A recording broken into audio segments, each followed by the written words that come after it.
ये सब फिजूल है शहजादा, चंगेज और तैमूर के खून ने कभी शिकस्त नहीं दी। लेकिन आज कमजोर से कंधार तक सारे हिंदुस्तान को अपनी मुगलिया सल्तनत में समाने का ख्वाब देखने वाले मां बदौलत ये सब क्या याद है।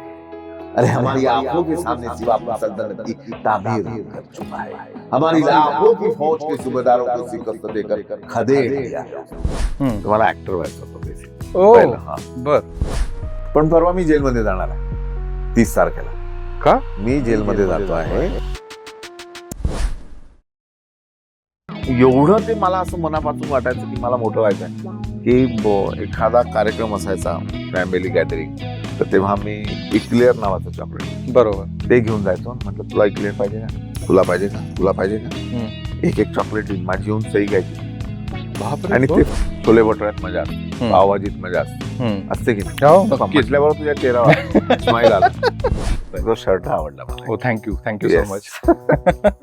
तुमची पूर्णतः चारी दिशा ज्या आहेत तथास्तु तथास्तु म्हणतात। तुझा शर्ट आवडला मला, नाही का? हो तू सिलाई मधून घेतला हेही सांगितलं, हो तर मे बी तू आपला इंटरव्ह्यू झाल्यानंतर तुला असं वाटेल यार की नाही या माणसाला एखादा शर्ट देऊन द्यावा जातात, असं होऊ शकतं। तसं तुला वाटेल मला शर्ट द्यावा देशील, तसंच माझं आहे की मला हा पदार्थ तुला केला सर, मी पाठवलंय मुलाला तो शर्ट घेऊन यायला।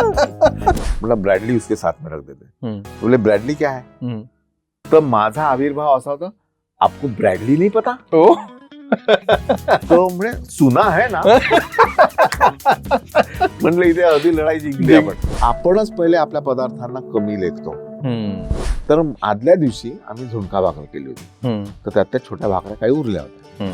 तर म्हटलं आता करायचं काय या भाकऱ्यांचं, ती भाकरी कापल्यावर त्याचं पॉकेट तयार झालं, म्हणजे 2 तापोदे वेगळे।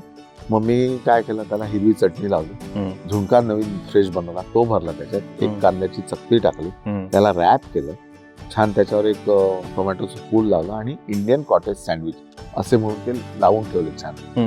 गावस्कर, सचिन तेंडुलकर जर एखादा रेकॉर्ड करतो तर आई आपले बाबा का नाही करत, असं आमच्या आदिलांच्या मनात आलं। बर म्हणून मग ते 54 तास नॉनस्टॉप कुकिंगचा रेकॉर्ड केला। जेव्हा बिझनेस सुरू केला 10वीत असताना, आणि आनंदाने आईला पेढा घेऊन गेलो, तर आई म्हणे हे सगळे पेढे बिढे वापस, ऍडव्हान्स वापस दे, पहिले ग्रॅज्युएशन आणि नंतर हे। तेव्हाची अशी विचारसरणी। आता 50 वर्षानंतर जेव्हा मला तिथे प्रोफेसर म्हणून गेलो, मला पगार मिळाला, तो पेढा नेला, म्हणता हे घे, हा पेढा पाहिजे होता तुला, हा घ्या।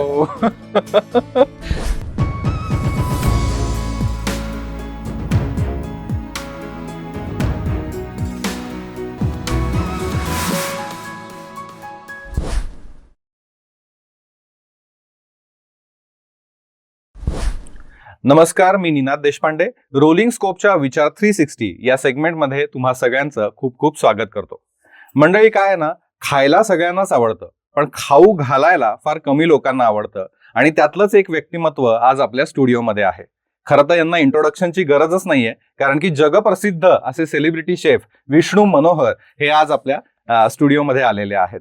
कसं आहे ना मंडळी, काही गोष्टी ज्या आहेत त्या मला आवर्जून सांगाव्याशा वाटतात या निमित्तानं, की विष्णू मनोहर यांच्या नावावरती 31 वर्ल्ड रेकॉर्ड आहेत आणि 50हून अधिक पुस्तकं त्यांनी छापलेली आहेत। तर त्यांच्याबरोबर आपण दिलखुलास गप्पा मारूयात आणि कुकिंग विषयी अजून नवीन नवीन गोष्टी जाणून घेऊयात। पहिलं तर तुमचं खूप खूप स्वागत आमच्या स्टुडिओमध्ये। नाही, एक तर छान वाटलं मला, तुमचं हे नाव खूप आवडलं। हो, थँक्यू। 360 रोलिंग 360, येस, त्याच्या मागचं काय तुमचं नेमकं? विचार 360 असं आमचं नाव आहे, रोलिंग स्कोप चॅनलचं आहे। तर मुळात आमची संकल्पना अशी होती हे सेगमेंट सुरू करताना, की सेलिब्रिटी सोडून बरेच वेगवेगळ्या क्षेत्रामधली लोक आहेत जी त्या क्षेत्रामध्ये त्यांनी नैपुण्य मिळवलेलं आहे किंवा खूप काहीतरी छान करून दाखवलंय, तर त्या लोकांना आपण आपल्या चॅनलवरती बोलवून त्यांचा एक्सपिरियन्स जाणून घेणं, त्यांचा प्रवास जाणून घेणं हा आमचा हेतू होता, आणि त्याच्यातनंच विचार 360चा जन्म झाला। आणि आता तुम्ही आमचे गेस्ट म्हणून आलेला आहात। शेफ या कॅटेगरी मधलं बहुतेक पहिलंच कोणीतरी आमच्या चॅनलवरती आलंय, त्यामुळे मला पर्सनली आनंद होतोय। क्या बात आहे। आणि कलरफुल पर्सनॅलिटी असं मी कायम म्हणतो, मी आमच्या स्टुडिओ मधल्या लोकांना पण सांगत असतो की विष्णू मनोहर म्हणजे कलरफुल पर्सनॅलिटी, त्यामुळे मला आज तुम्हाला इंटरव्ह्यू करण्याचा चान्स मिळतोय हे ऐकूनच मला आनंद होतोय। तो शर्ट आवडला मला। हो, थँक्यू सो मच। सर, आपण सुरुवात करूयात, म्हणजे नागपुरी भाषेत मी बोलतो की नागपूरचं पोट्ट ते सेलिब्रिटी शेफ विष्णू मनोहर हा प्रवास कसा होता आणि थोडक्यात आम्हाला या प्रवासाबद्दल काय सांगाल? बेसिकली काय, मी स्वप्न पाहणारा माणूस आहे ओके. लहानपणापासून. म्हणजे अगदी 5वी-6वीत असल्यापासून मला ही सवय लागली. आपल्या रंजनात असायचो मी. बरोबर. स्वप्न पाहायला पैसे लागत नाही, जीएसटी लागत नाही, टॅक्स लागत नाही. आणि ती गंमत कशी आहे, याराना नावाचा एक सिनेमा पाहिला. हो. त्याच्यामध्ये अमिताभ बच्चन हिरो होतो. नाही, असं काहीतरी आपल्या आयुष्यात असावं, 4 लोकांनी ओळखायला पाहिजे, आपल्याला हे करायला पाहिजे. मग त्याचा सगळ्यात सोपा मार्ग कुठला, तर नाटक, सिनेमा. तर मला ऍक्टर व्हायचं होतं बेसिक पहिलं. हा, बर. त्या हिशोबाने मी आमच्या इथे ना मोदी नंबर 3ला सुभाष मंडळ नावाची एक नाटक कंपनी होती. आणि ते लोक प्रोफेशनल नाटकं करायचे लोकल लेवलवर. गणपतीत नाटकं बसवायचे आणि मग ते वर्षभर चालवायचे. तर मी त्यांच्या इथे प्रॅक्टिसला जायचो. माझी हिंमत कधीच झाली नाही की त्यांना म्हणावं नाटक हे कर, म्हणजे मला काम तुम्हाला करायचं. घ्या. त्याच्यात आमचे प्रकाश इदलाबादकर सुद्धा होते. म्हणजे तुमच्या इथे त्यांचं नाव आता निघालं. हो. तर प्रकाश इदलाबादकर, मी, शिरीष पंडित आणि गिरीश ओक यांनी चौघांनी मिळून, आणि अंजू पातुरकर, असे मला आठवतं. मी खूप लहान, म्हणजे 6वी मध्ये वगैरे असेच. तर तेव्हा आम्ही दूरदर्शनसाठी एक सिरियल केली होती, त्याच्यामध्ये मी होतो. बर. हा, तर अशी ती गंमत. पण ते खूप जास्त केलं. त्या प्रॅक्टिसला जायचो, नाटक पूर्ण पाठ, पण हिंमत कधीच नाही झाली की मला काम करायचं आहे. बर. एकदा असं झालं की बाबा नाटक सुरू होणार होतं, प्रॉम्प्टर गायब होता. तर मी त्यांना म्हटलं, मी करतो प्रॉम्प्टिंग. म्हणजे तुझे काय समजते बे?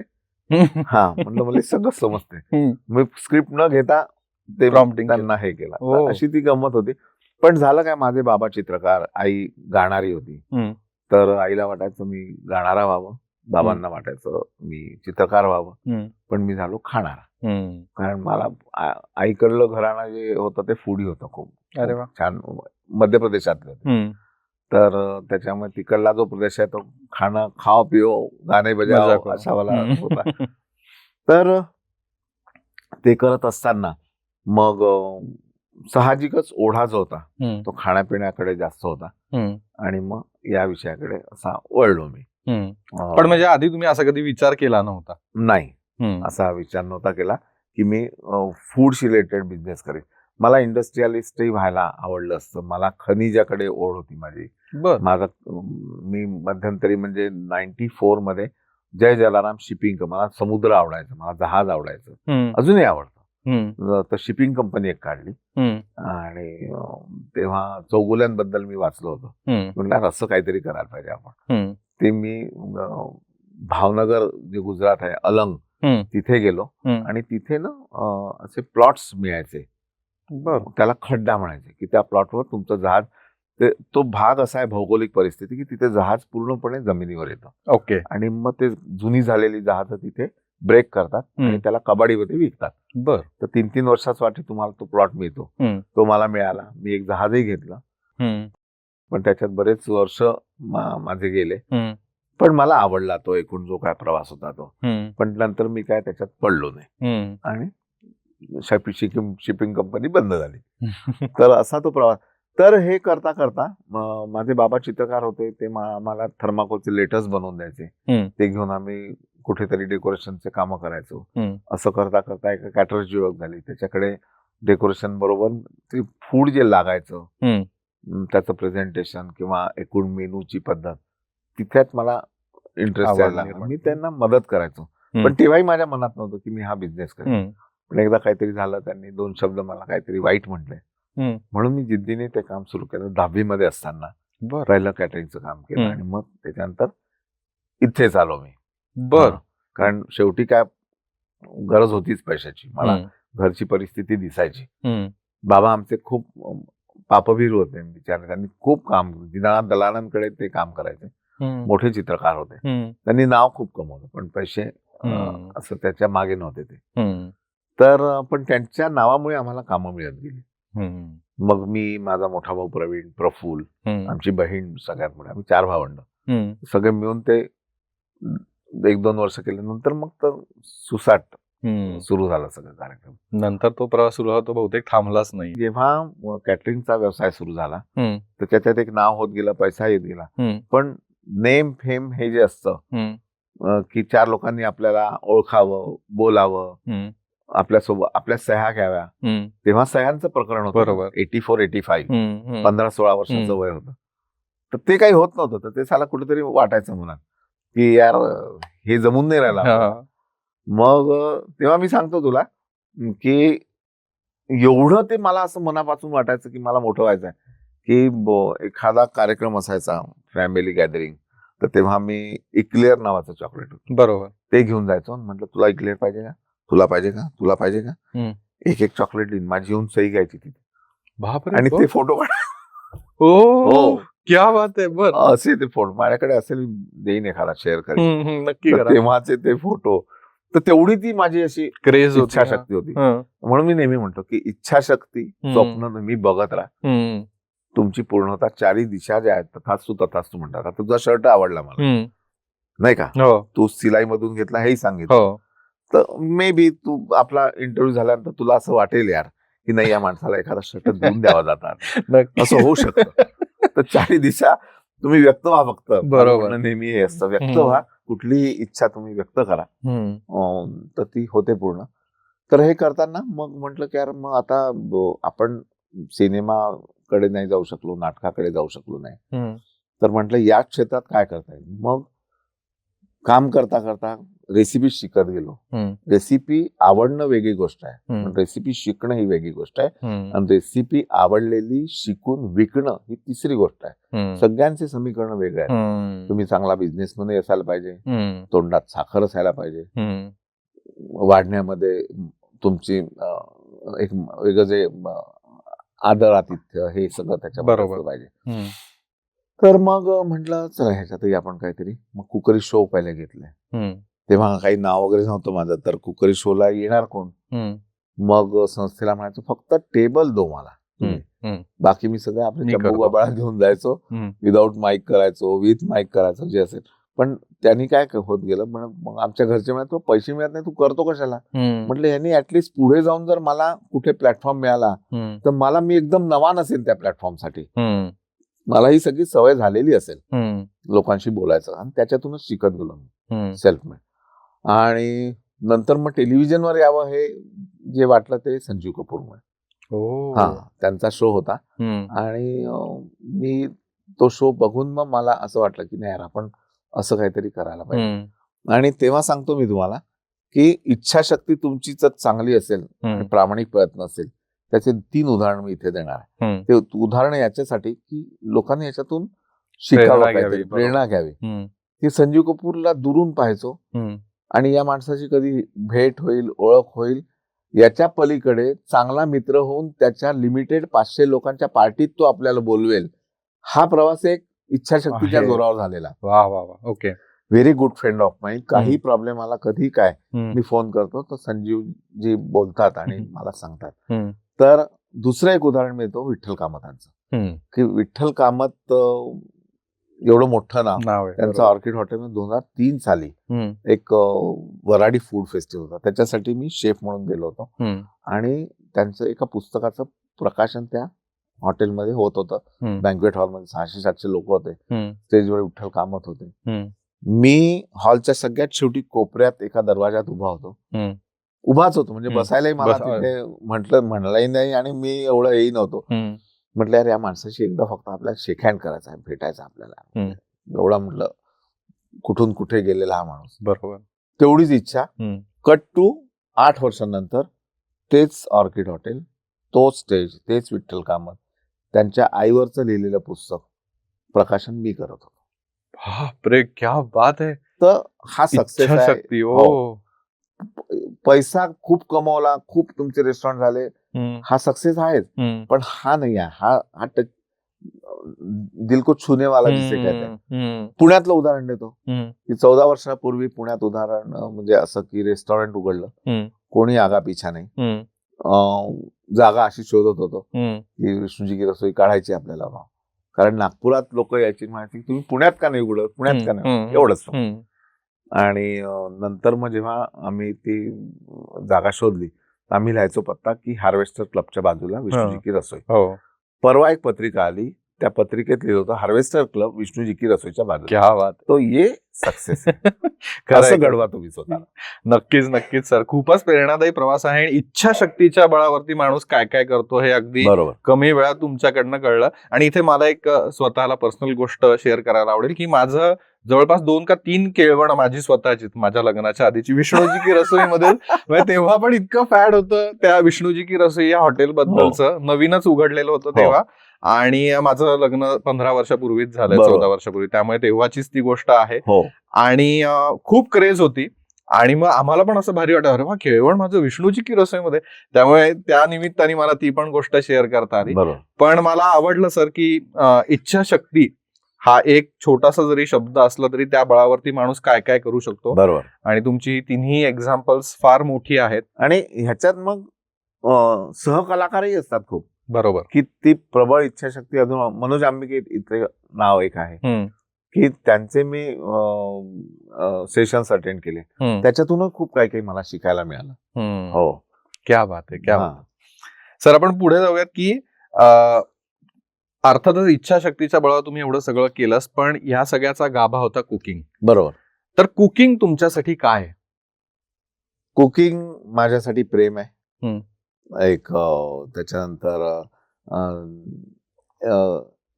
कसं असतं की आपण खातो, हा प्रकृतीचा नियम आहे. बरोबर. आपल्याला भूक लागली नसताना खातो ही विकृती आहे, पण आपल्याला भूक लागली असताना इतरांना देतो ही संस्कृती आहे. तर या संस्कृतीतून आलेलो असल्यामुळे ही संस्कृती आहे माझ्यासाठी कुकिंग. कोणाला काहीतरी द्यावं, आपल्याला भूक लागली तरी घासातला घास दुसऱ्याला द्यावा आणि एन्जॉय करावं सगळ्यांनी मिळून.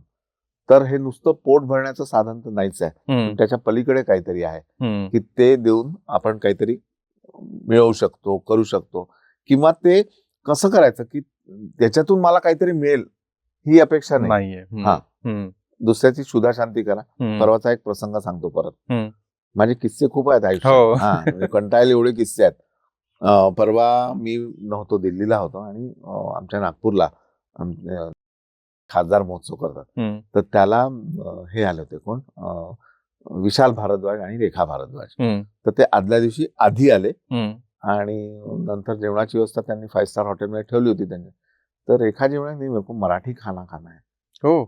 महाराष्ट्रीयन, आणि यहाँ कोई तो एक शेफ का रेस्टॉरंट है असं त्यांना माहिती होतं.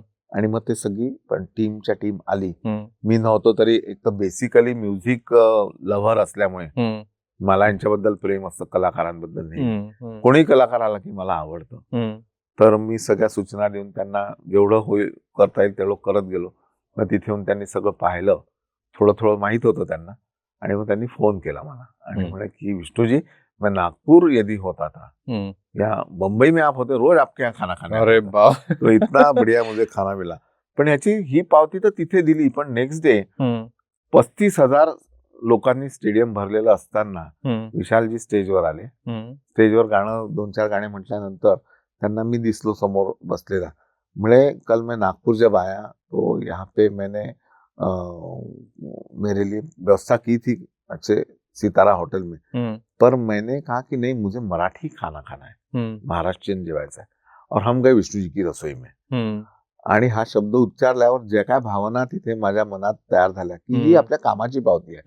और वहां जाने के बाद वो जो झुणका मैंने खाया, तो दुनिया में इतना बढ़िया खाना मैंने झुणका मैंने खाया नहीं. और मैं विष्णु जी को धन्यवाद देता हूँ. सामने बैठे और उनको एक गाना डेडिकेट करता हूँ. आणि एक गाणं म्हणलं यार त्यांनी, आणि ते नेमकं माझ्या आवडीचं गाणं, नैनो की मत मानिये नैनो की मत सुनिये, अरे वाह, नैना ठग लेंगे. क्या बात है. आणि एवढं करून थांबला नाही. बोले अभी विष्णु जी के रसोई की बात निकली तो मैं रेखा से कहूंगा नमक वाला एखादा कोई गाना बता दे. मग त्यांनी ते खारे पाणी रे रेखाजी. वा. तर पैशापेक्षा हे मी महत्वाचं मोठं मानतो. पण सर तुम्ही हे खूप कमावून पण ठेवलेलं आहे असं म्हणायला हरकत नाही. म्हणजे विष्णूजी हे नाव जरी ऐकलं ना तरी देणारा असंच सगळ्या लोकांकडनं ऐकायला मिळतं की खाऊ घालायला ज्याला खूप आवडतं बरोबर. असा मनुष्य म्हणजे विष्णू मनोहर. कारण खायला आवडणारे खूप असतात. मी स्वतः पण मला खायला खूप आवडतं, त्यामुळे मी तुम्हाला मगाशी म्हटलं की तुमचा इंटरव्ह्यू घ्यायची संधी मिळाली, हेच माझ्यासाठी पर्वणी आहे.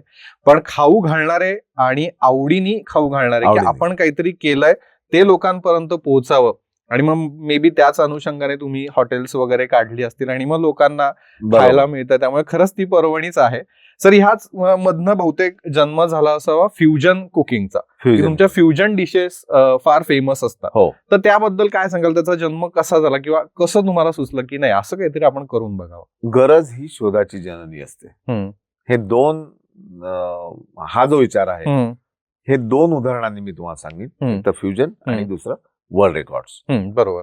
तर पहिले मी आता फ्युजन फूड बद्दल म्हणतो, हो.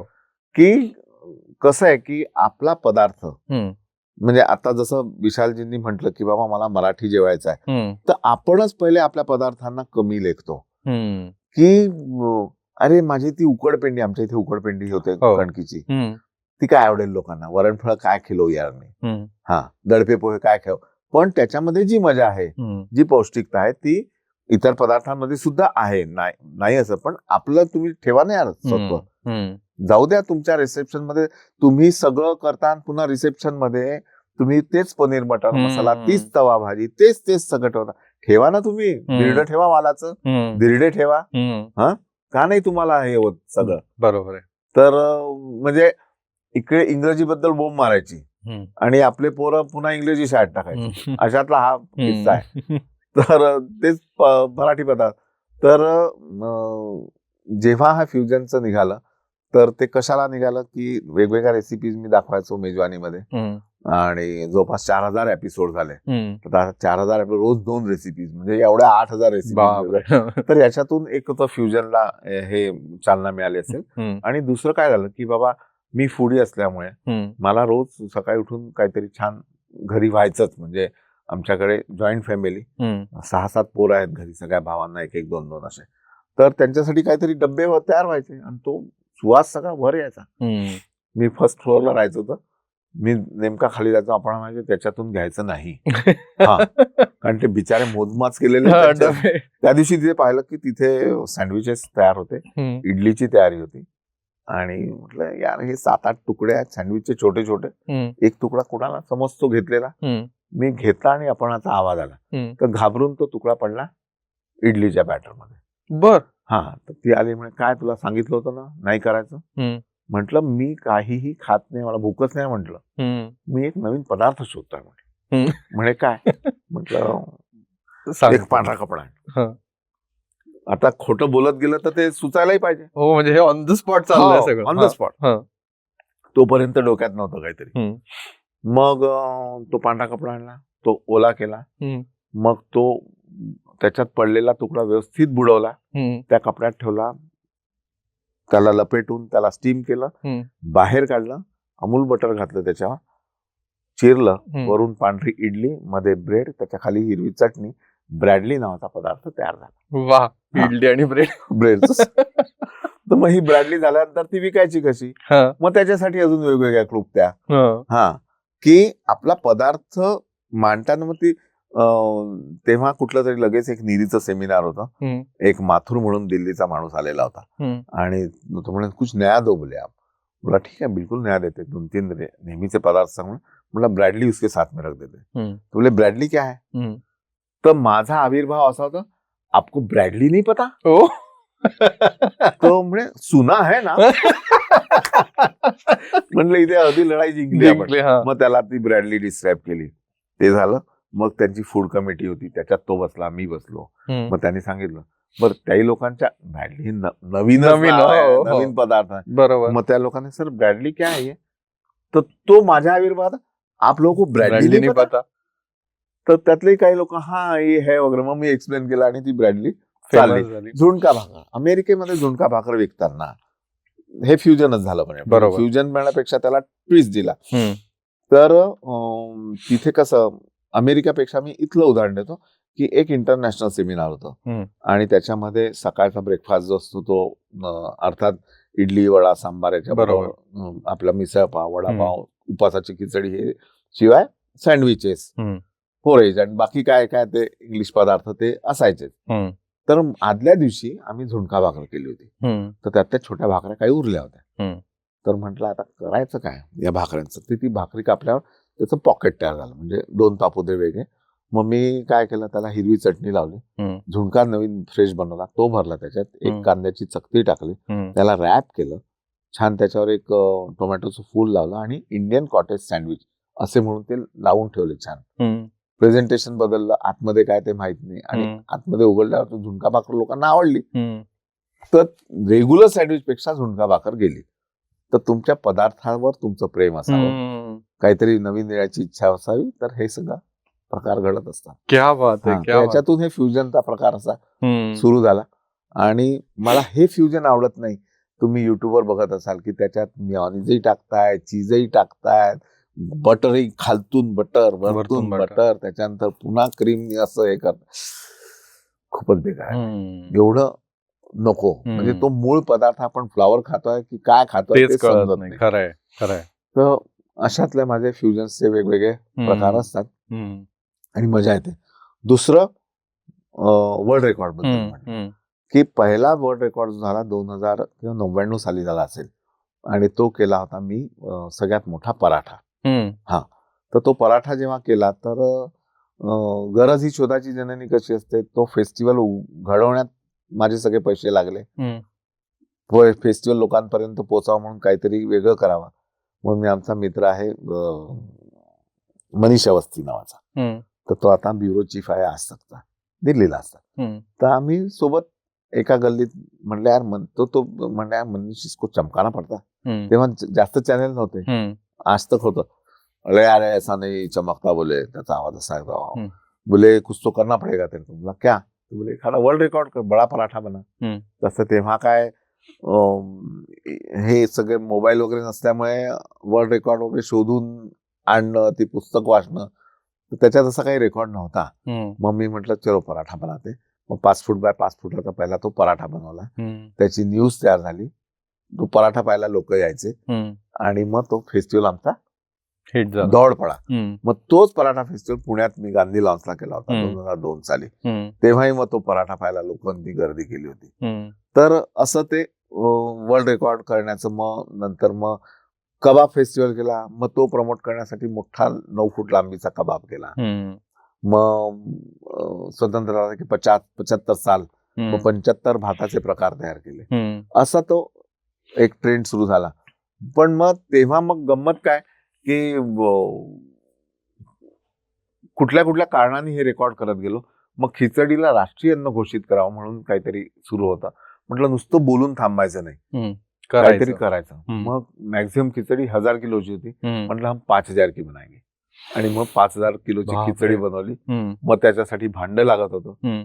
मग भांडं कसं करायचं, तर मग भांडं तयार करायला, म्हणजे ती कढई तयार करायला निलेश पै नावाचा आमचा मित्र आहे, तो कोल्हापूरला असतो. आणि कोल्हापूर हे माहेरघर आहे इक्विपमेंट्स, फूड रिलेटेड इक्विपमेंट्स तयार होतात. मग त्याला म्हटलं, त्यांनी मदत केली आणि त्यांनी कढई बनवली. विजयवाडी नावाचे दुसरे मित्र आहेत, ते असतात जळगावला. त्यांनी तो विडा उचलला की आपण कढई आल्यावर त्याच्यात हा रेकॉर्ड करू, आणि त्यांनी तो जळगावला नागपूरला केला. जळगावला वांग्याचं भरीत प्रसिद्ध व्हावं म्हणून ते 4500 किलो वांग्याचं भरीत तयार केलं. तशी ती कढई, म्हणजे प्रत्येकाला काहीतरी कॉज आहे की वांग्याचं भरीत कशाला केलं.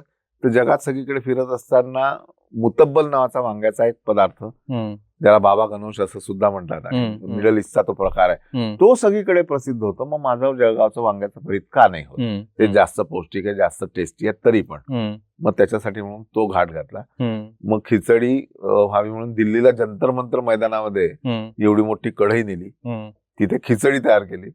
ती खिचडी मग तशा पद्धतीने प्रमोट केली की बाबा हिला राष्ट्रीय अन्न म्हणून घोषित करा.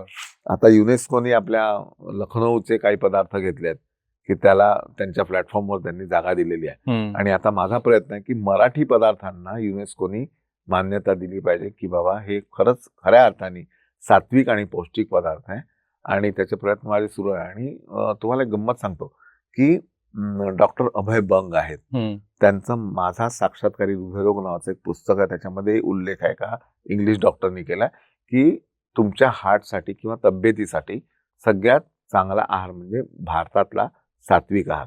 मग सात्विक आहारमध्ये आपल्या सगळ्यात चटण्या आहेत, डावीकडल्या, उजवीकडल्या भाज्यात की एक फळभाजी, एक रस्सा भाजी, एक मोड आलेलं कडधान्य, एक कोशिंबीर.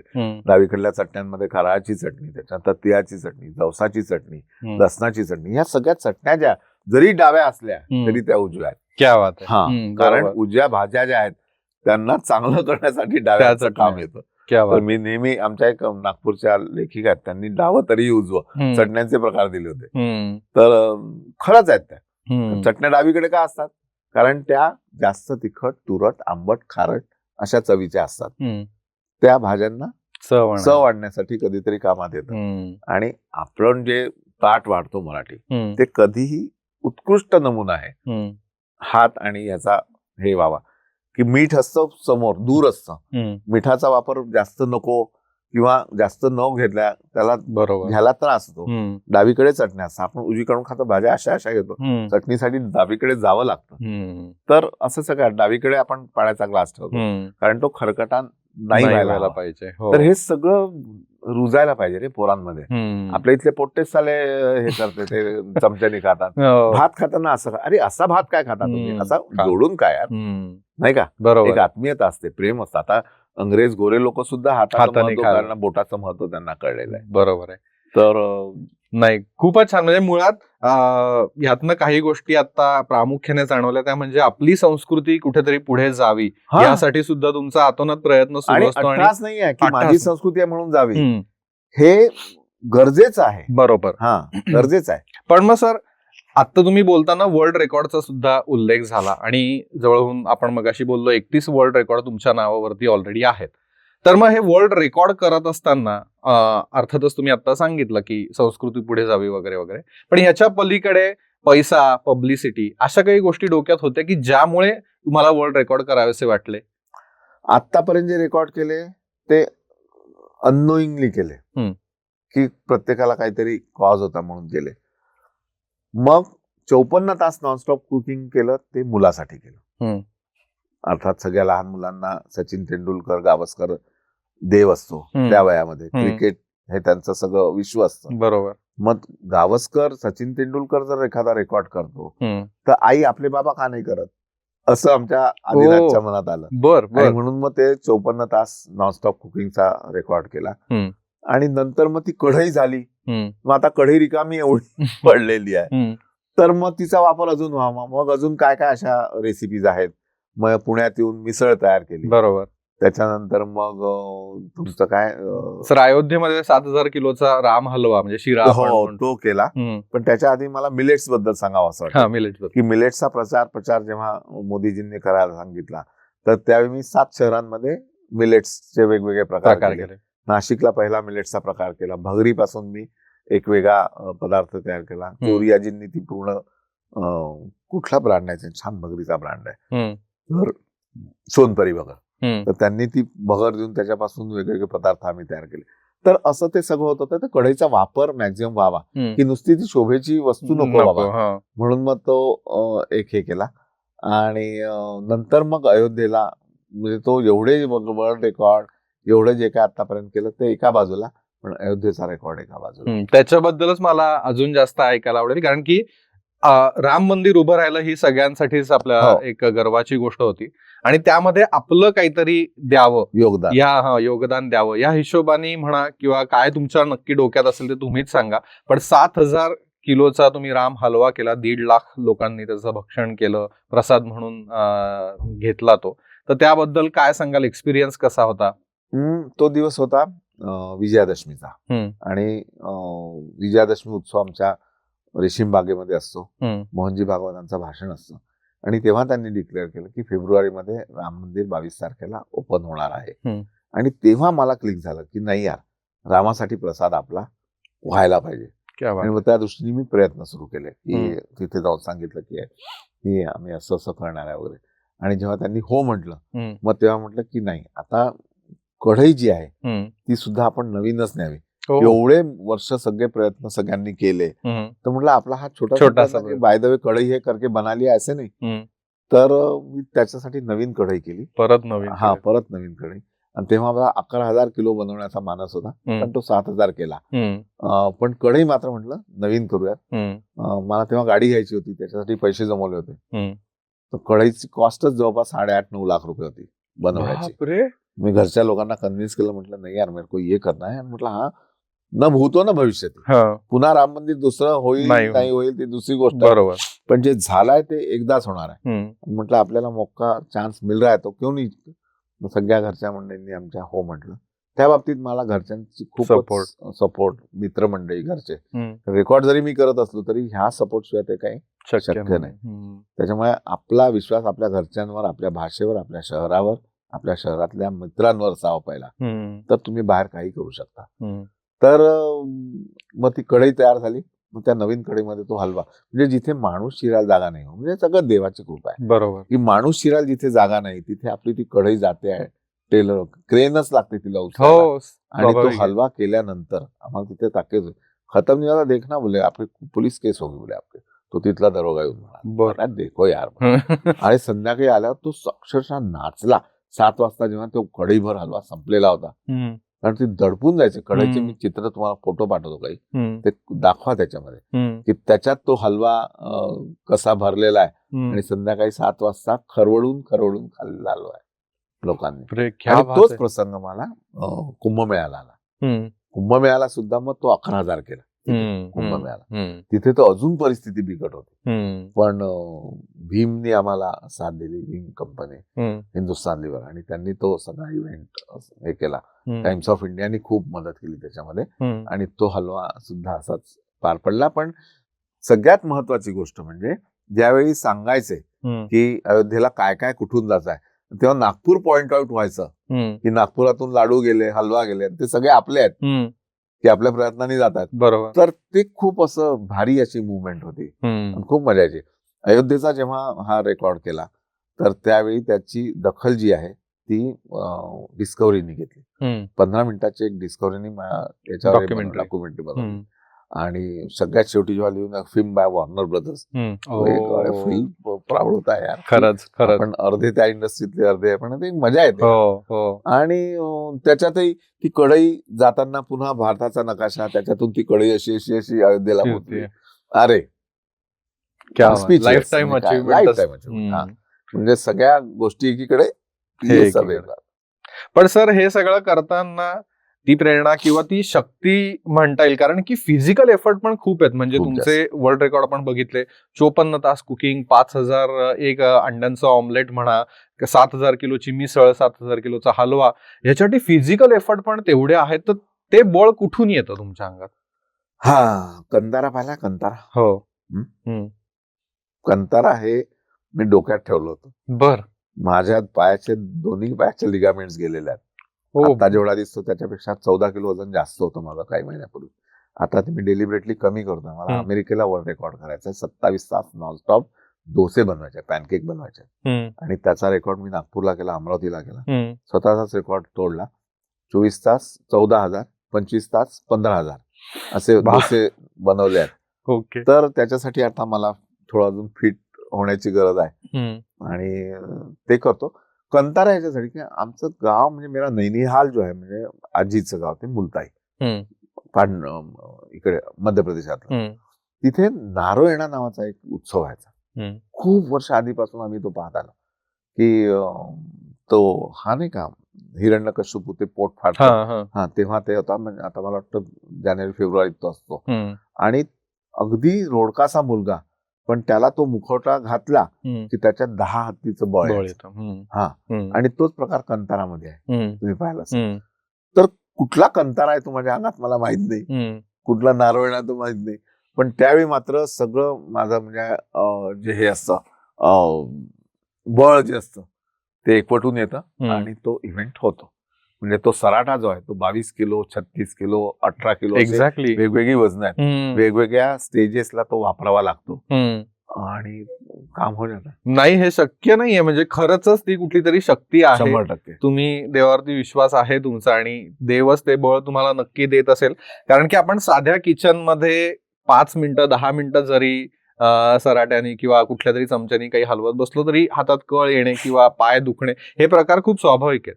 मग 54 तास किंवा एवढ्या किलोचा जरी तास तेवढे नसले तरी एवढी मोठी उपकरणं, बरोबर. एवढी मोठी कढई, एवढा मोठा चमचा घेऊन ते सगळं करायचं म्हणजे हॅट्स ऑफ सर पहिले तर तुम्हाला.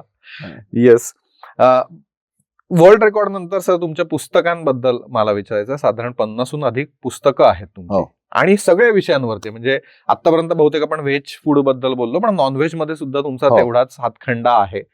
तर त्या पुस्तकांबद्दल आणि त्या वेगळ्या वेगळ्या पाककृतींबद्दल काय सांगाल? मला तुमच्या एका पुस्तकाचं नाव खूप आवडतं, एक डाव सुपाचा. एक डाव सुपाचा. ते एक डाव भूताचा नावाचा सिनेमा हो होता. हो हो.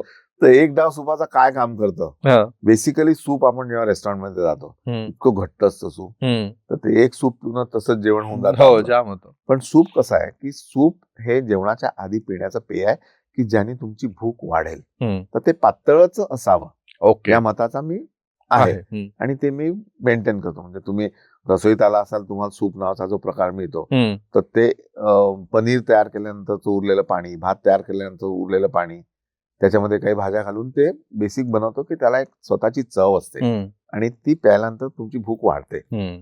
तर ही एवढी सूप प्रकार जो आहे हा गोऱ्या लोकांनी किंवा इंग्रजांनी आणलेला नाही आहे. म्हणजे तो आणला असेल हं. पण त्याच्या आधी आमच्या भारतीय भोजनामध्ये सुपाचा प्रकार होता.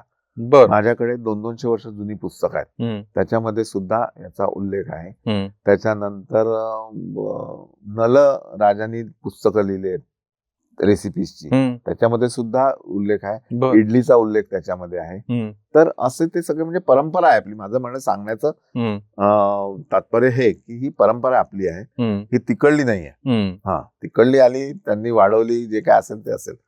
तर एक डाव सुपाचा चासणीकार नावाचं एक पुस्तक आहे. हं. चासणी म्हणजे पाक. पाक. हं. हा, तर चासणीकार हे पद होतं, हं, पोस्ट होती हं. एका. त्याचं काम असं असायचं की पूर्वीचे राजे महाराजे म्हणतात ना की कित्येक राजे महाराजांची संपत्ती किंवा राजवट जी आहे ती लयास गेली बिकॉज ऑफ फूड. हं. कारण त्यांच्या सवयी काय, मी आज राजा आहे तर मला साऊथ इंडियन आवडतं, मी एखाद्या अण्णाला विथ फॅमिली माझ्याकडे बोलवायचो, हं. राहा तू. म्हणजे मला बनव. जेव्हा लहर येईल तेव्हा सांबार बनव. हं. तर वर्षातून 2-3दा काम करायचं, फक्त सांबार बनवायचा, बाकी राहायचं ऐश. नसतं. हा, तर असे प्रत्येक खूप लोकांकडे होते. हं.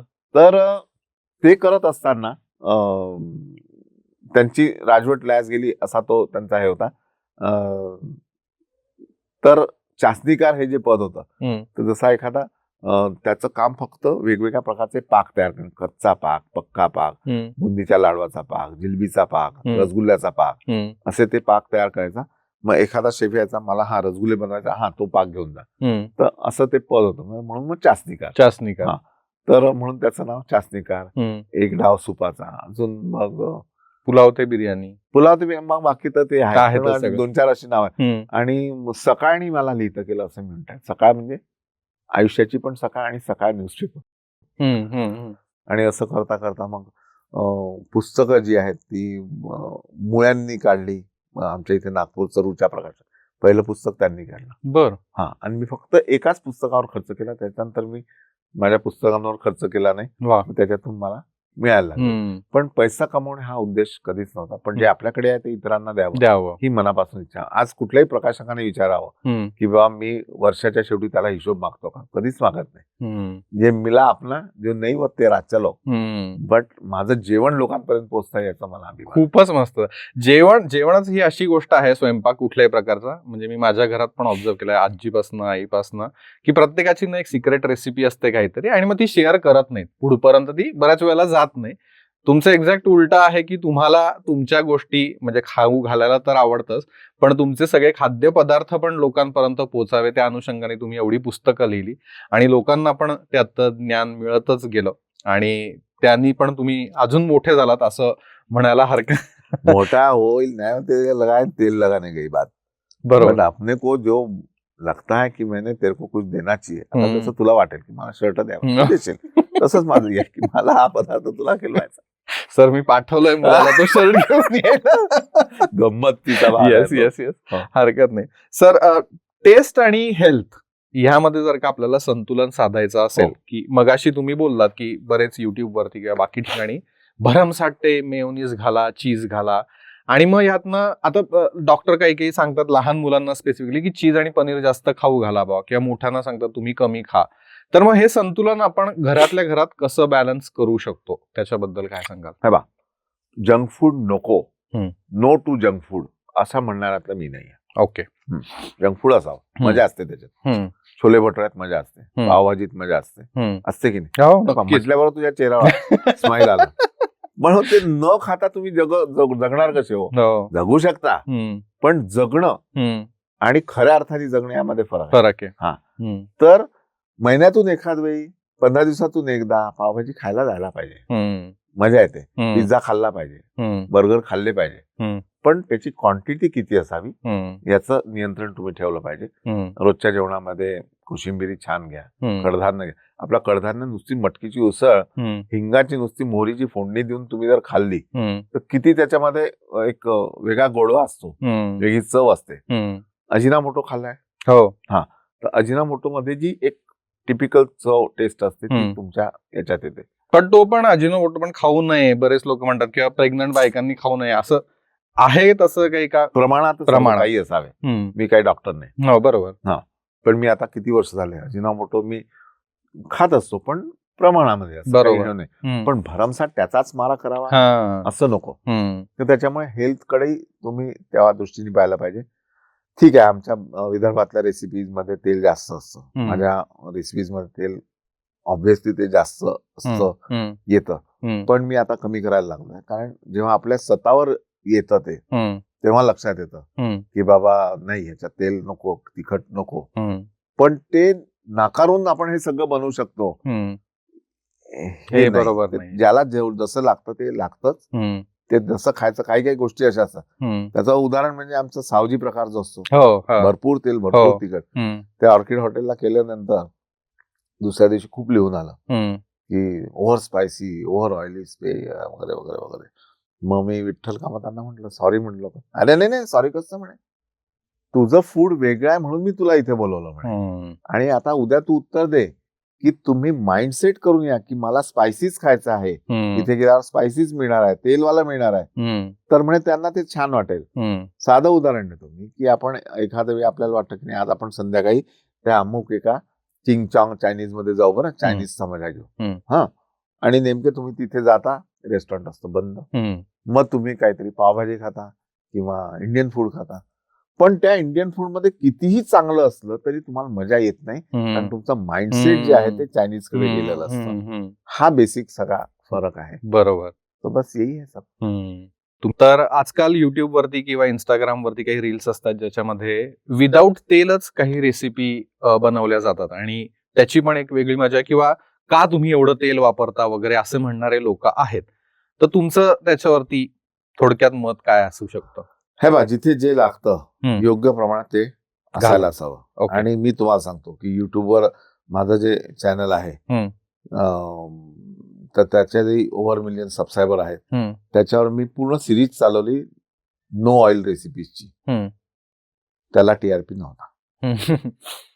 ठीक आहे, पण तेल न टाकता काय छान आपण करू शकतो हे एक काय म्हणतात, आत्मपरीक्षण म्हणा, किंवा आत्मपरीक्षण किंवा आत्मसाक्षात्कार मला झाला की अरे हे न टाकता सुद्धा हे छान होऊ शकतं, करू शकतो. असे ते पदार्थ होते.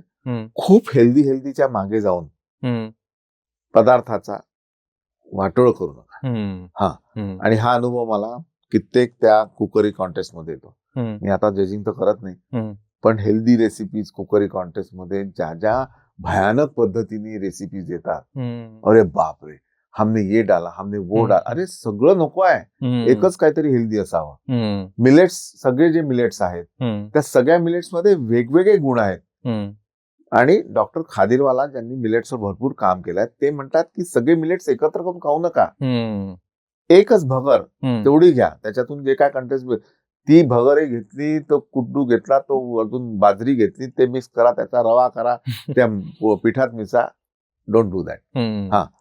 तेलाचंही तसंच आहे. प्रत्येक तेलाचं आपलं एक वेगळं महत्व आहे. शेंगदाणा तेलात अजून वेगळं काय मिळतं, खोबरेल तेलातून अजून वेगळं काय.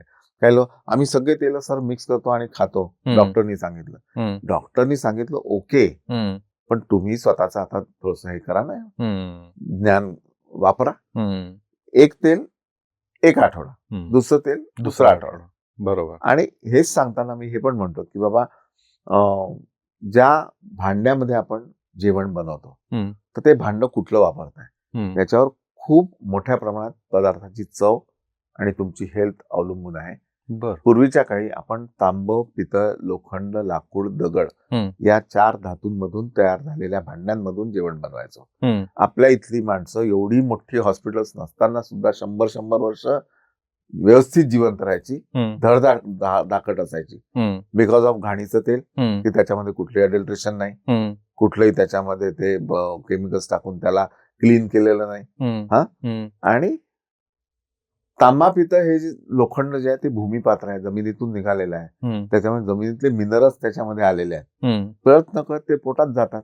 तुम्हाला टॅबलेटची गरज पडत नाही की अमकं विटामिन पाहिजे, अमकं मिनरल पाहिजे, त्याच्या गोळ्या घ्या. ते त्याच्यातूनच मिळतं. आणि याच्यातूनच निर्माण झालं जर्मन म्हणजे तुमचं ॲल्युमिनियम, बरोबर, नॉनस्टिक, हे सगळं त्याच्यातून आलेले पिल्ल आहेत.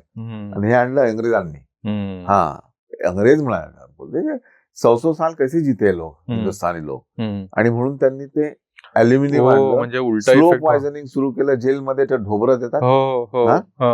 म्हणजे मला तर अनुभव नाही, तुम्हालाही नसेल. नाही, लकीली नाही. पण परवा मी जेलमध्ये जाणार आहे 30 तारखेला. का? मी जेलमध्ये जातो आहे, तिथल्या कैद्यांसाठी जेवण बनवतो आहे. 3000 कैद्यांना मी माझ्या हातची खिचडी खाऊ घालतो. क्या बात आहे. तो एक अनुभव वेगळा असेल. त्याच्यासाठी आपण दुसरं पॉडकास्ट नक्कीच. तर त्यांनी ते जर्मन आणलं कैद्यांना द्यायला की त्याच्या स्लो पॉयझन हे मरतील म्हणून. आणि ते जर्मन अशा पद्धतीने सुरू. म्हणजे तुमच्या पॉडकास्टच्या माध्यमातून की डोंट यूज दॅट जर्मन. तुम्ही पितळ, तांब, आपल्या आई आजींची घरची भांडी आहेत ती काढा, छान स्वच्छ घासा चिंचेनी आणि वापरा. काही लोकांचं असं की त्याच्यामध्ये कलई असल्याशिवाय वापरू नये, बिलकुल नको वापरू, असं गरजेचं नाही आहे. पण जोपर्यंत तो पदार्थ गरम आहे तोपर्यंत त्याला काहीच प्रॉब्लेम वापरू शकतो. पण त्याच्यात पदार्थ बनवून जर तुम्ही त्याच्यातच ठेवला आणि खाल्ला तर तो हिरवा पडतो, त्याच्यामध्ये पॉयझन तयार होतो. अच्छा. गरम असताना तुम्ही काढून घ्या. दुसरं आणि तुमचे हे सगळे म्हणजे तांबा, पितळ, लोखंड वापरून स्वयंपाकघर रंगीत करा. किती छान रंग आहेत त्याला, बरोबर नाही का? पितळाचा सुंदर रंग आहे, तांब्याला छान रंग आहे. आणि आयुष्य रंगीत असावं, रंगीत भाज्या खायला पाहिजे, नक्कीच नाही का? प्रत्येक भाजीचा जो रंग असतो, तर डॉक्टर म्हणतात की तुमच्या आहारामध्ये रंग असले पाहिजे. तर रंग म्हणजे बुश कंपनीचे लाल, रेड, ऑरेंज, पिवळा रंग नाही, हे भाज्यांचे रंग असले पाहिजे. आणि ओव्हर कुकिंग नका करू भाज्या. त्यांचा जो ओरिजिनल रंग आहे तो करा, क्रिस्पी असला पाहिजे. सकाळची भाजी तयार करून संध्याकाळी नका खाऊ. ओके. किती वेळ लागतो रे भाजी बनवायला, नाही का? बनवूया कधी? बनवतो. 5 मिनिटं. पण माझ्या हाताचं बनवून दिलेलं जे काय समाधान असतं आईला, ते त्याच्यामध्ये असतं, नाही का? जेव्हा आपण म्हणजे मला तरी आठवतं की माझ्या आईपेक्षा चांगला स्वयंपाक करणारे आचारी असतील, बायका असतील, कोणी असेल, पण मला माझ्या आईचा हातचा स्वयंपाक किंवा जेवण पदार्थ जगातला सगळ्यात चांगला वाटायचा. कारण सगळ्यात पहिल्यांदा माझी भूक माझ्या आईने समोवली होती, नाही का? बरोबर आहे, बरोबर. ते आपल्याला चांगलं वाटतं. सर, ह्याच बरोबर अजून एक प्रश्न माझ्या डोक्यात आला की प्रत्येकाच्या हाताला पण त्याची एक चव असते. तर ह्याबद्दल तुम्ही काय सांगाल? कारण की एक्झॅक्ट सेम रेसिपी कागदावर लिहून दिली आहे, ते प्रमाण तेच सगळं टाकलं, ते तुम्ही बनवलं, ह्यांनी बनवलं, त्यांनी बनवलं, पण त्या प्रत्येकाला एक वेगळी चव येते. बरोबर. तर काय कारण असू शकतं त्याच्या मागे? तुम्ही कुठल्या टेम्परामेंट मध्ये ती रेसिपी तयार करता, ठीक आहे? तुम्ही रागात बनवाल ना, खरंच त्याचा परिणाम होतो. पण पूर्णपणे त्याच्यावरच अवलंबून नाही आहे टेस्ट. तुमचं गॅसचं हे जे आहे फोर्स आहे.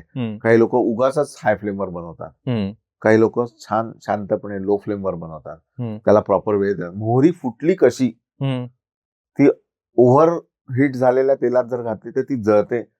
त्या जळलेल्या मोहरीमुळे पदार्थाची चव बदलते. मोहरी कच्ची राहिली तर त्याने पदार्थाची चव बदलते. बापरे. चहापत्ती कधी टाकता आणि किती टाकता याच्यावर सुद्धा चहाची चव अवलंबून असते. आणि हेच सगळे पॅरामीटर्स जे आहेत ते पदार्थांमध्ये येतात. पाणी किती टाकता तुम्ही भात तयार करताना वगैरे वगैरे, हे सगळं शेवटी पदार्थ म्हटलं ना तर एक शेफ, एक कुक, म्हणजे तू स्वयंपाक बनवतो, ती स्वयंपाक बनवतो, तुमच्यामध्ये वेगवेगळ्या कलांचा संगम असतो. कसं की तुम्ही एखादा पदार्थ तयार करताना विचार करता की हा मला आता आळूचं फतफद बनवायचं आहे, आता मग विचार करता की हा कोण आहेत खाणारे, अच्छा यांना कमी तिखट चालतं का, ठीक आहे तिखट कमी करा, मग अजून याला काय असतं, याला काही हे आहे का, ॲलर्जी आहे का, मग त्या ॲलर्जी असते मग तो पदार्थाकडून दुसरा काहीतरी टाकता, तर तुम्ही विचारवंत झाला, पदार्थाबद्दल विचार करून तो पदार्थ बनवणे. पदार्थ तयार करताना काही तुम्ही टेक्निक वापरता की हे आधी भाजून घ्यायचं, ते तळलेलं घ्यायचं, किंवा टेक्निक मध्ये मग एखादं मशीन वापरता, तुम्ही टेक्निशियन झाला. बरोबर. तयार करताना मग तुम्ही कशात काय घातलं तर त्याचा रंग पोत कशी येईल हा विचार करता.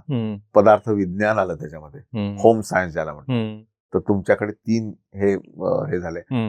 त्यानंतर पदार्थ तयार केल्यानंतर त्याचं गार्निशिंग कसं असावं, कुठली प्लेट द्यावी, याच्यानंतर तुमचा कलाकार जागा होता, आर्टिस्ट असतो तुम्ही, सगळ्यांना एक होतं, किंवा कुठला शर्ट घालावा, काय घालावा, रंगसंगती कशी असा, पुन्हा शर्टावरच रिअली व्हेरी सॉरी, डेलिब्रेटली नाही, बोलता बोलता आलेला. बाकी तू कसं घेतो ते तुझ्यावर आहे, मनावर घेऊ नको फक्त. तर हे झाल्यानंतर जेव्हा हा पदार्थ मी कोणाला दिला तर त्याच्या चेहऱ्यावर हसू यायला पाहिजे. मग हसू परफॉर्मन्स, तुम्ही एक छान परफॉर्मर आहात. बरोबर. तर या 5 कलांचे धनी तुम्ही आहात, म्हणजे शेफ. तर शेफला कमी समजू नका. बरोबर. काहीच जमलं नाही पोरीला म्हणून तिले होम सायन्स दिलं. पूर्वी असं होतं, काय करते होम सायन्स करते का, अच्छा कुठं जमलं नसेल म्हणून. कुठे आहे मुलगा, शेफ म्हणजे हॉटेल मॅनेजमेंट, काही जमा नाही होगा. आता हॉटेल मॅनेजमेंटला ऍडमिशन घ्यायला पैसे मोजावे लागतात, हा, किंवा त्याला सुद्धा कुठल्या कुठल्या परीक्षा आजकाल द्याव्या लागतात. तर अशा सगळ्या गोष्टी असतात. बाय द वे, मी हॉटेल मॅनेजमेंट केलं नाही, मी बॅचलर ऑफ फाईन आर्ट्स, मी ओपन युनिव्हर्सिटीतून BA केलं. पण आता मात्र मला MGM युनिव्हर्सिटी छत्रपती संभाजीनगरमध्ये प्रोफेसर एमरेटस म्हणून मी सध्या आणि मला मजा येते पोरांना शिकवायला. अर्थात. त्याचा एक छोटा किस्सा सांगतो की जेव्हा बिझनेस सुरू केला 10वीत असताना, आणि आनंदाने आईला पेढा घेऊन गेलो, तर आई म्हणे हे सगळे पेढे बिडे वापस, ऍडव्हान्स वापस दे, पहिले ग्रॅज्युएशन आणि नंतर हे. तेव्हाची अशी विचारसरणी. आता 50 वर्षानंतर जेव्हा मला तिथे प्रोफेसर म्हणून गेलो, मला पगार मिळाला, तो पेढा नेला, म्हटलं हे घे, हा पेढा पाहिजे होता तुला, हा घ्या. अशी गंमत आहे. वा वा वा. सर, तुम्ही आता स्टुडंट्सचा उल्लेख केलेलाच आहे, तर बरेच न्यू कमर आहेत ज्यांना या क्षेत्रामध्ये यायचंय, शेफ बनायचं आहे, हॉटेल्स काढायचे आहेत. तर त्यासाठी तुम्ही काय मार्गदर्शनपर 2 शब्द बोलाल, जेणेकरून त्यांना मार्गदर्शन तर मिळेलच, पण एक मोटिवेशन मिळेल, जेणेकरून, कारण की कुठेतरी तोच प्रॉब्लेम आहे अजूनही. काही ठिकाणी ते क्षेत्र कमी लेखलं जातं म्हणा, किंवा नाही रे त्याच्यात पैसा नाहीये असं म्हटलं जातं, कॉम्पिटिशन आहे नाहीये. सो ह्या सगळ्याचा एकत्रितपणे तुम्ही कसा विचार मांडाल, जेणेकरून न्यू कमर्सला मोटिवेशन मिळेल? एक तर पहिलं मी सांगतो की हा विषय असा आहे, सगळ्यांच्या आयुष्याशी निगडीत असा विषय आहे. सगळ्यांच्या. बरोबर. लग्न कसं चांगलं होतं, जेवण कसं असेल, सेमिनार कसं छान होतं, बँक्वेट कसा दिला, बाकी तिथे किती पेपर्स आले, किती अभ्यास केला, त्याचं काही नाही. दिवसभर सेमिनार मध्ये झोपते, पण रात्री बँक्वेट बढिया चाहिए. तर हा विषय खूप मोठा विषय आहे, आणि तसं पाहिलं तर हा निग्लेक्टेड आहे. बाय द वे, आहे भूक लगी खाना खाणं आहे ना, बरोबर. पण तसं करू नका. त्याला तेवढंच महत्व द्या की तुम्ही जेवण कोणाला देताय, खूप महत्वाचं, त्याचं पोट तुम्ही भरलं जाताय. तर याचं एक छोटं मी महाभारतातलं उदाहरण देतो तुम्हाला, की एकदा अर्जुन येतो कृष्णाकडे, म्हणतो की बाबा की मी पण दान धर्म करत असतो, खूप वेगवेगळे हे करतो, तरी पण दानशूर करणं का म्हणतात. कृष्ण म्हणतो की थांब, ही टेकडी तुला दिली, ही मी सोन्याची करून देतो, फक्त अट एक आहे की तू ही सगळी गावकऱ्यांना वाटून द्यायची संध्याकाळपर्यंत. ठीक आहे, खुश होतो, आणि गावकऱ्यांना म्हणतो या, ही टेकडी माझ्याकडे आहे सोन्याची, आणि ही तुम्हाला मी वाटणार आहे. तो दिवसभर तोडून तोडून सोनं देत असतो, गावकरी जातात, सोनं घरी ठेवतात, पुन्हा येतात, पुन्हा रांगेत लागतात, यांची काय म्हणजे रांग संपतच नाही, तो थकून जातो. तो म्हणतो कृष्णा मी हारलो यार, म्हणजे शक्य नाही म्हणजे होणं. बरं ठीक आहे, पण म्हणजे माझ्या प्रश्नाचं उत्तर नाही मिळालं, देतो म्हणे. तो कर्णाला बोलवतो. कर्णाल म्हणतो ही टेकडी तुझी, अट एकच, ही गावकऱ्यांना वाटून द्यायची. तो गावात जातो, गावकऱ्यांना ही टेकडी तुमची, वाटून घ्या. विषय संपला. म्हणजे तू त्याची मालकीयत घेतली, यांनी मालकीयत घेतली नाही, कारण ते त्याचं नव्हतं. मग म्हणजे सगळ्यात श्रेष्ठ दान कुठलं तेही सांगतो. त्यांनी भीमाला बोलवलं, बढिया खाना बनाव. भीमाने जेवण बनवलं, गावकऱ्यांना जेवू घातलं. गावकरी जेवत होते, एक एक पदार्थ घेत होते. आणि एक वेळ अशी आली की नको आता. जिथे तुमचा नको हा जो हात येतो, तृप्त झालो, बरोबर, तर ते सगळ्यात श्रेष्ठ दान अन्नदान, अशा मताचा मी आहे. माझ्या बाबांनी तेच म्हटलं की ज्याला तुम्ही शेवटी तुमची श्रुधा शांती होते, तुम्ही नको म्हणता. सोनं नाणं घर पैसे तुम्हाला किती आले तरी कधीच असा हात येणार म्हणजे आता समजा तुम्हाला एक शर्ट दिला तर मी म्हणत नाही यार 2 ईयर येतो तो बळा दुसरे डिझाईन का भी आ रहता. बरोबर, असं ते असतं. पण म्हणून मग अन्नदान हे श्रेष्ठ. तर तुम्ही खूप छान काम करताय, ही भावना मनामध्ये ठेवा. आणि दुसरी गोष्ट, कमी लेखायचं नाहीच जेवणाला, एवढं एक त्याचं महत्व आहे. आणि तिसरी गोष्ट, स्वप्न बघा, छान काहीतरी देवता हे बघा. ह्याच्यातही एक छोटं उदाहरण तुला देतो की एक स्टुडंट मला एका हॉटेलमध्ये, 5 स्टार हॉटेलमध्ये भेटला. मला नेहमी ना सिनेमाला गर्दी असली किंवा हॉटेलमध्ये रेस्टॉरंटमध्ये गर्दी असली मला खूप छान वाटतं. कोणाचंही असो, XYZ कोणाचंही असो, बर खूप छान वाटतं. नाटकाला भेट बढिया, चलो यार मस्त चल रहा. तर तिथे गेलो, छान गर्दी होती. म्हटलं आज मजा आहे बोला, म्हणजे छान भरलेलं वातावरण आहे, छान मजा येत असेल ना. क्या मजा बोले, हमको तो उतना ही मिळता ना बोले. म्हणजे त्याचे पैसे, तो जे काम करतोय त्याला लोक अप्रिशिएट करतायत, खातात, त्याच्यात नव्हतं. त्याला मन त्याचं पैशातच होतं. मला इतका राग आला त्याचा. नंतर मी बसलो, शेफ आपके लिए म्हणलं कुछ नाही सर मैं लाता ना कुछ तो.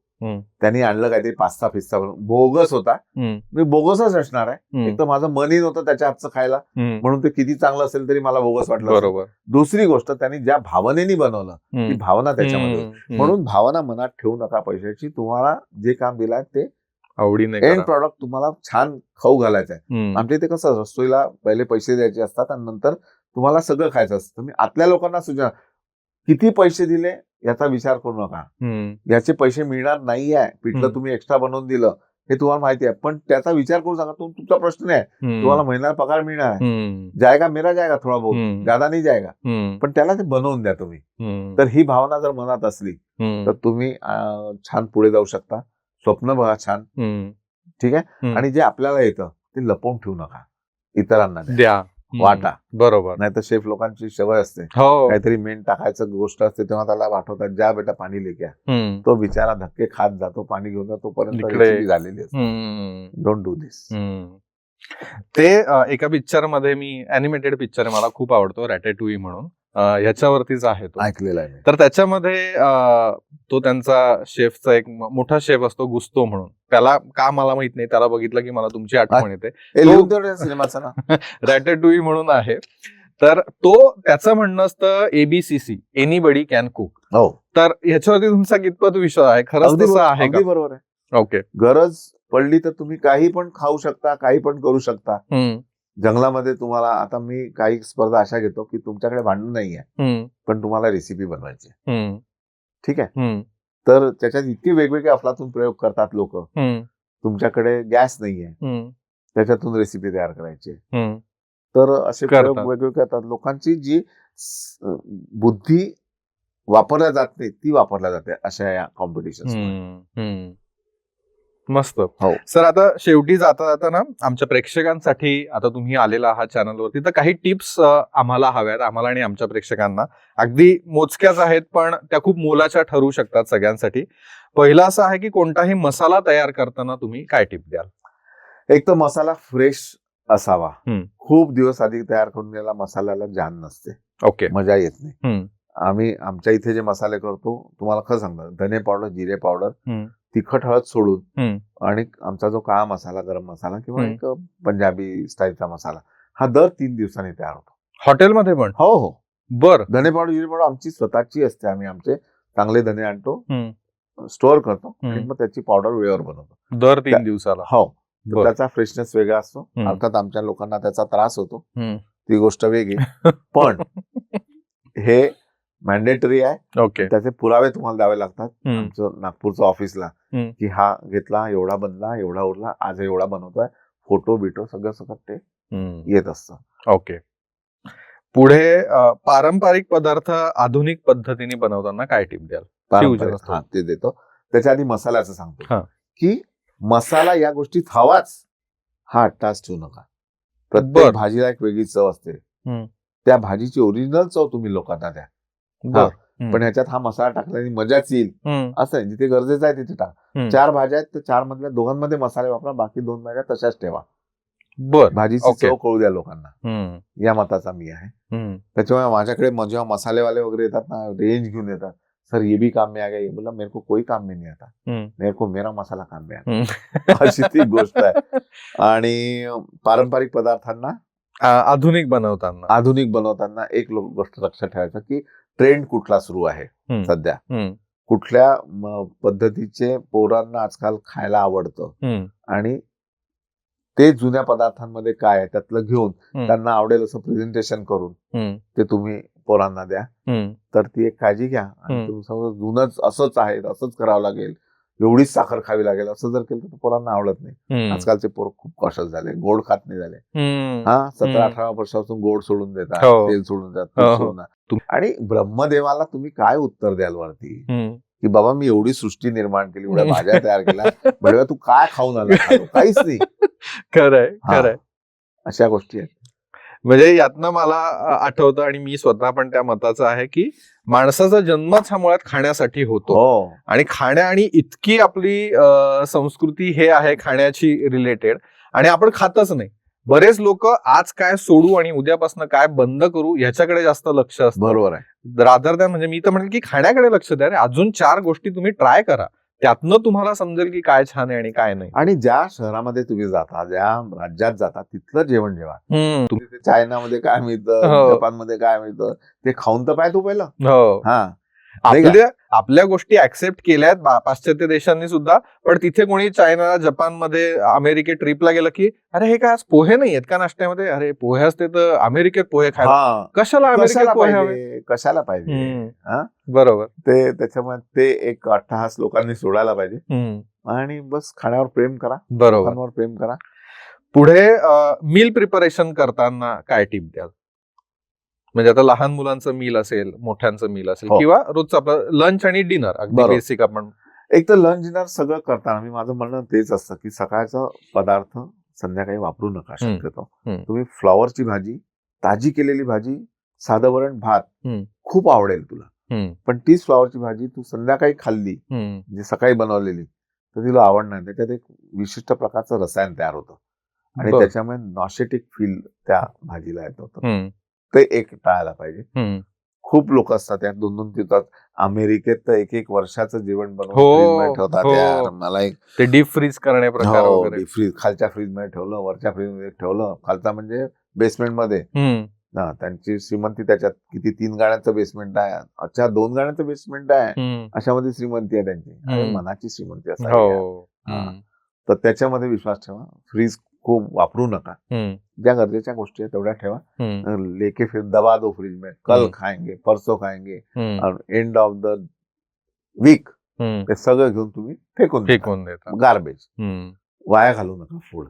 पोरांना नेहमी सांगतो मी की अगदी शेवटच्या टोकापर्यंत कोथिंबीरीची काडी वापरायला पाहिजे. त्या स्टेम मध्ये, त्या दांडीमध्ये सुद्धा एवढे गुण असतात, एवढी चव असते की ती चव तुमच्या पोटात द्यायला नाही तर लोक असे पूर्ण सगळं फेकून देतात.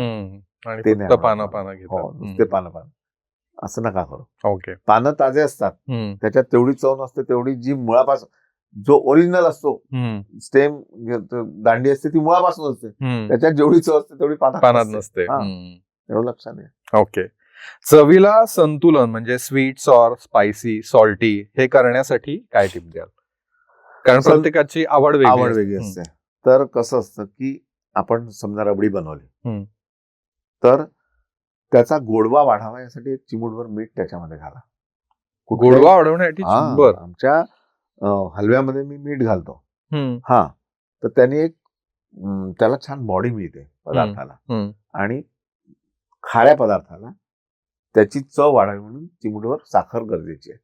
अति साखर नका टाकू, मॉडरेट टाका, पण ते एक गरजेचं त्याच्यामध्ये आहे. आणि चवीमध्ये तिखट, आंबट, खारट, तुरट या सगळ्या चवीचा समावेश असावा. हा सगळा विचार करून तुम्ही मेनू प्लॅन करा.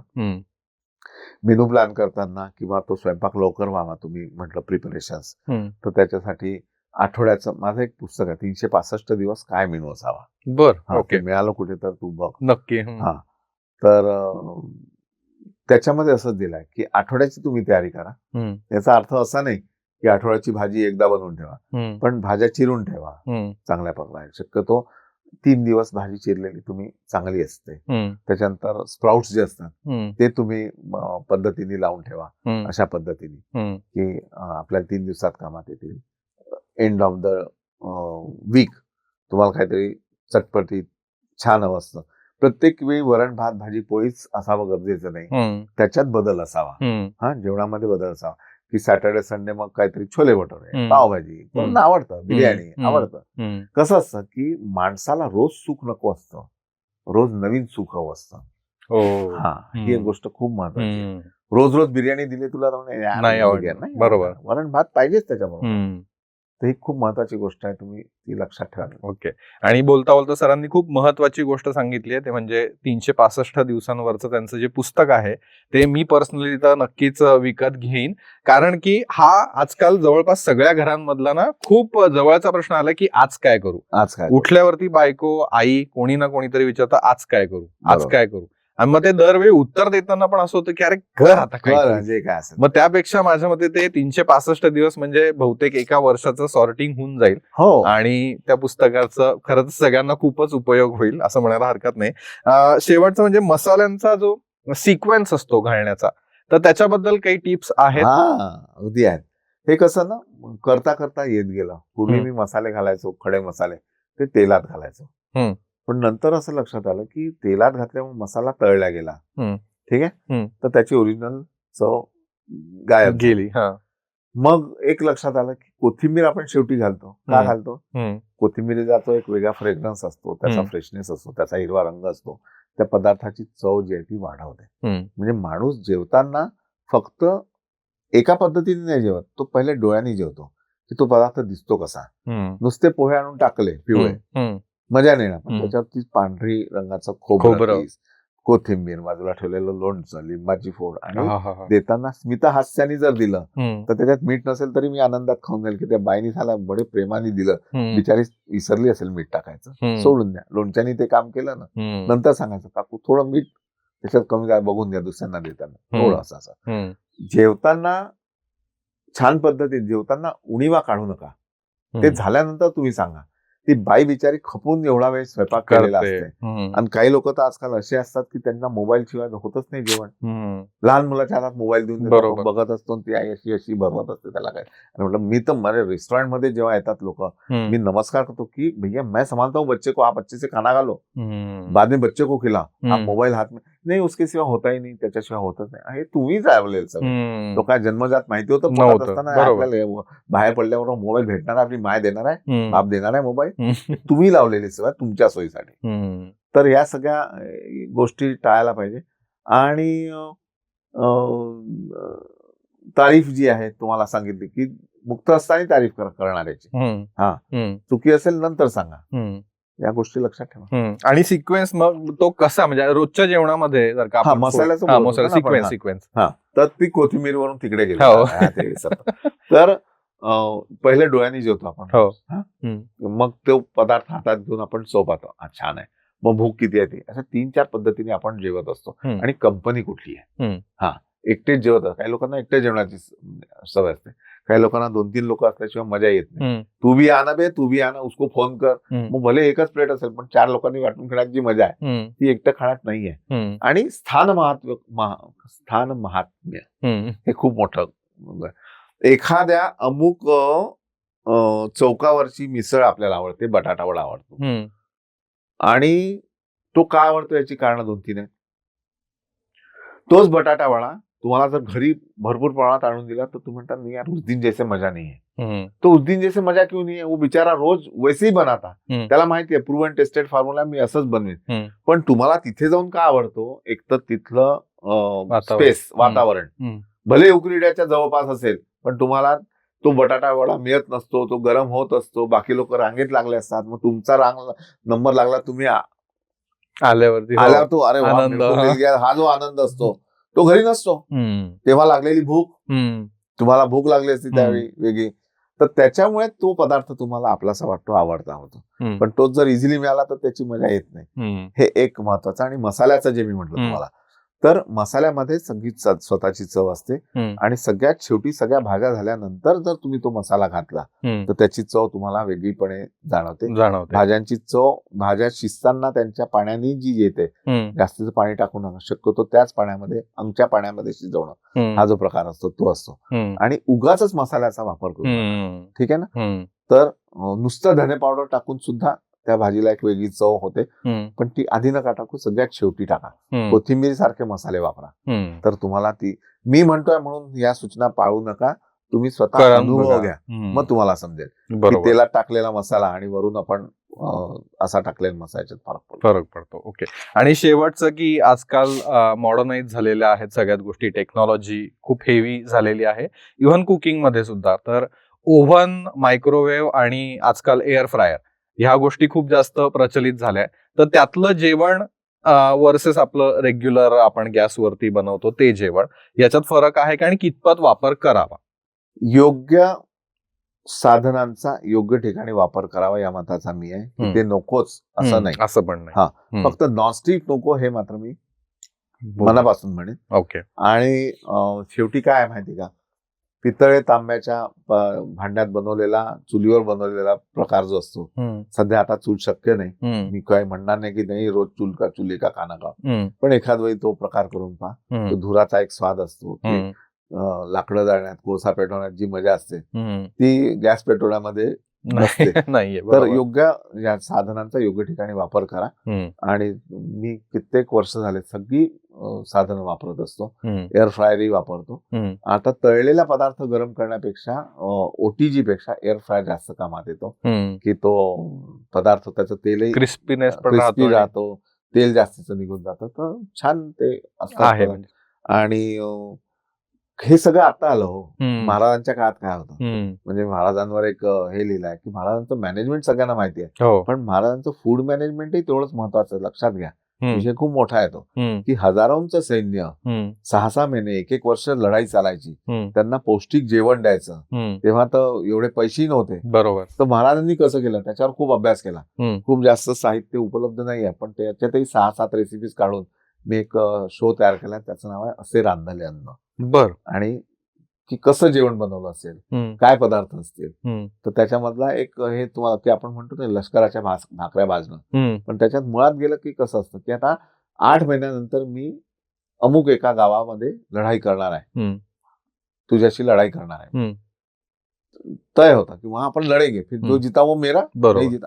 तर 8 महिन्यानंतर किंवा मग काही गुप्त लढाई, की 8 महिन्यानंतर आपण स्वारी करणार आहे तिथे, तर त्या गावातल्या लोकांना शिधा पोचवून द्यायचे, दाणे पोचवून द्या, बियाणं पोचाय, की आता हे लावा, 8 महिन्यानंतर आमची लढाई आहे तिथे, तर हे पिकवा, हे धान्य तुमच्याकडे असेल, आम्ही आमचं सैन्य आल्यानंतर तुम्ही घरी भाकऱ्या बनवा, भाकऱ्या बळवा आणि सैन्याला पोचवून द्या, हा आदेश असायचा तेव्हा. तर असं ते कारण त्याच्यात मिळायचं काहीच नाही, म्हणून ते लष्कराच्या भाकऱ्या भाजणं ही म्हण झाली. तर अशा पद्धतीने ते तयार केलंय.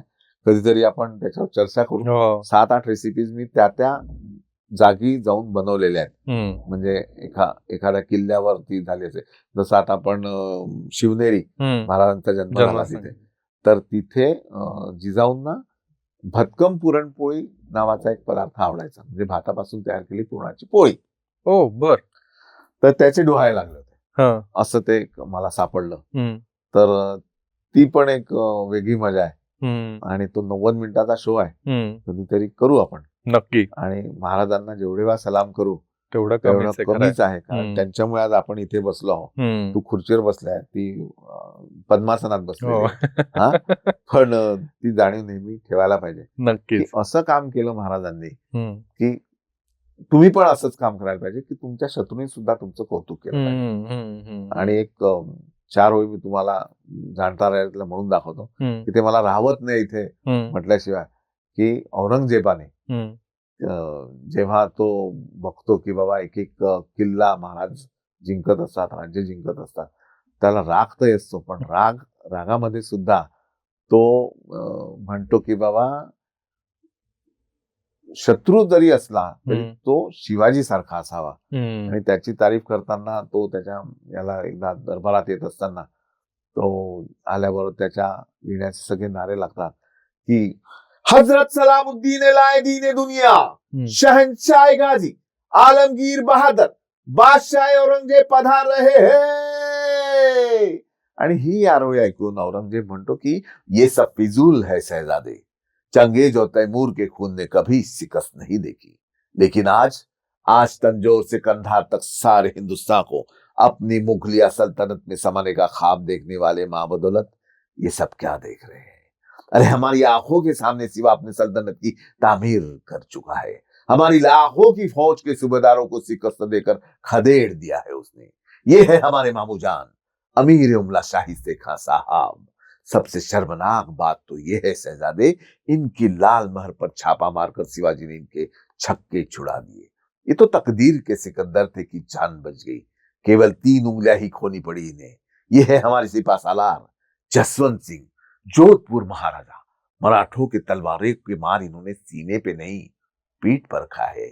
ये सूरत के खूबसूरत सरदार इनायत खां बहादुर सिवा सूरत आए तो ये बहादुर दुम दबा के भाग गए. ये है हबशी फौलाद खां, जिनकी हथेली पर मिठाई रख के शिवाजी आगरे के कैद से फरार हो गए. हमारे सारे मंसूबों को खाक में मिला दिया इस फौलाद खान ने.